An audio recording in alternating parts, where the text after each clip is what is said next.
Hello mga mare! For today's video, tayo magluluto ng pansit. So, eto na naman ako, nagbabalik sa inyo para mag-voice over ng walang kakwentang-kwenta. So, ayun na nga mga mare, umpisahan na natin ang pagluluto. Tara, samahan nyo kami magluto ng aking kaibigan. So, ayan, ginisa na niya ang bawang at sibuyas, hinalo-halo niya hanggang sa ito ay maluto. So, ayun na nga, pagkatapos niya igisa ang bawang at sibuyas, sinunod naman niya ang hinimay-himay na manok.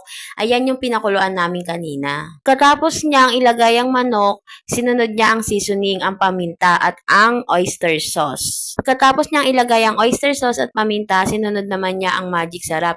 And then, hinalo-halo niya hanggang ito ay maluto at mahilo kayo. Oh my God! So, ayan guys, pagkatapos niyang haluin, nilagyan na niya ng toyo yan at hinalo niya ulit hanggang sa mag-combine. And then, nilagyan niya ng sabaw na pinakuluan ng manok. So, ayun na nga, pagkatapos niyang lagyan ng sabaw, sinunod niya lagyan ng mga gulay, ang beans at ang carrots. And then, hinalo niya ito ulit hanggang sa mag-combine sila at mag-mix. Pagkatapos, ay sinunod na niya ang cabbage. Or sa Tagalog is repolyo. Sorry, English yun. Pwede na! So, ayan guys, nailagay na niya lahat ng mga sangkap, ang mga gulay at nilagyan na rin niya ng timpla. So, ayan, hinalo-halo lang niya para maluto siya. Habang hinahalo niya dyan, kami ay nagchichismisan. So, ayun na nga guys, habang kami ay nagchichismisan, luto na ang gulay. So, hinahango na niya, inilalagay na niya sa mangkok. Bali, half cook lang ang gulay na ginawa namin kasi mas masarap pa rin sa gulay yung crunchy siya pag kinakain. 'Di ba? Tama ba ako mga mare? Ganun din ba kayo? So, ayan, dahil natanggal na niya yung ibang gulay, ang sunod ay isasali naman niya yung pinagpakuluan ng manok kanina para malasa pa rin siya. Ganyan din ba kayo mga mare magluto ng pansit? Yung kaibigan ko, yan ang tagaluto talaga namin.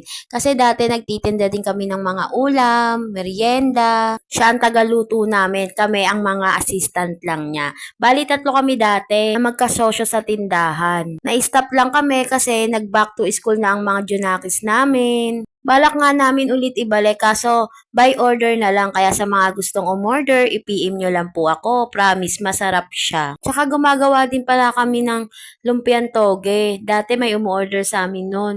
Ang hipag ko. Inibenta niya yun sa work niya, 'di ba? Ang sipag niya. Ganun tayong mga nanay, no? Lahat ng racket papasukin natin para lang sa anak natin. Maibigay lang natin, mapakain lang natin sila ng 3 beses sa isang araw. Kaya malaki talaga ang sakripisyo ng isang magulang, no? Ay nako, tama na nga, naiiyak na ako. Naalala ko tuloy ang aking nanay. So ayun na nga, bumalik na tayo sa pagluluto. Ayan, naisali na niya lahat, inubos na niya, 'di ba? Yung totoo, nakatulong ba ako o hindi? Mordaldal lang ako dyan eh. Kwento ako ng kwento, wala namang wenta. Oh my God! So, ayun na nga guys, malapit na siyang maluto. Nakakatakam. Maulan pa naman ngayon. Ang sarap kumain. Natatakam tuloy ulit ako. Parang ang sarap ulit magluto ng pansit. Kaso wala namang panluto. Pwede na! So, dahil luto na ang ating pansit canton, ilalagay na natin yung mga gulay na naluto kanina. Parang pinaka-toppings niya. So, paano ba yan mga mare? Hanggang dito na lang ang aking mini vlog. Please like, share, and follow na din po. Salamat!